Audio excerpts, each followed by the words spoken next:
Le dernier rapport du ministère chinois du Commerce met en évidence deux avantages du commerce bilatéral pour les États-Unis. Premièrement, en vendant à la Chine, y compris en exportant pour plus de 240 milliards de dollars de biens et services dans le pays en 2017. Ensuite, les entreprises américaines profitent de la Chine en elles-mêmes. Ces entreprises ont généré 700 milliards de dollars de ventes pour la seule année 2017. Deuxièmement, les États-Unis bénéficient du capital chinois.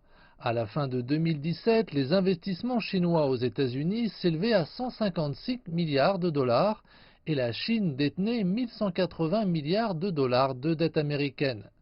De plus, les institutions financières américaines ont gagné 33 milliards de dollars en investissant dans des institutions financières chinoises.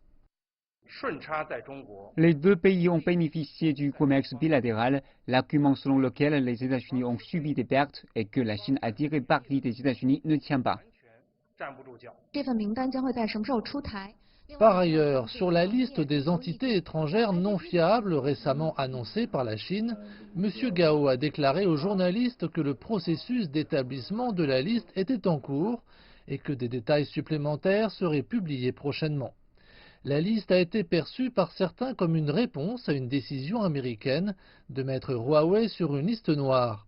Mais Gao Feng a précisé que les entreprises qui respectaient les lois chinoises ne devraient pas être inquiètes.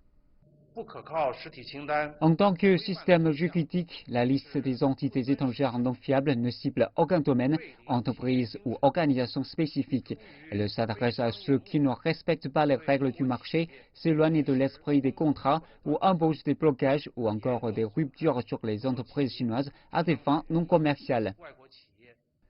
Beijing a adopté une position plus ferme sur les différends commerciaux en réponse à la récente montée des tensions. Le dernier rapport sur le commerce intervient 4 jours après la publication d'un livre blanc qui invitait les États-Unis à assumer l'entière responsabilité des difficiles négociations commerciales.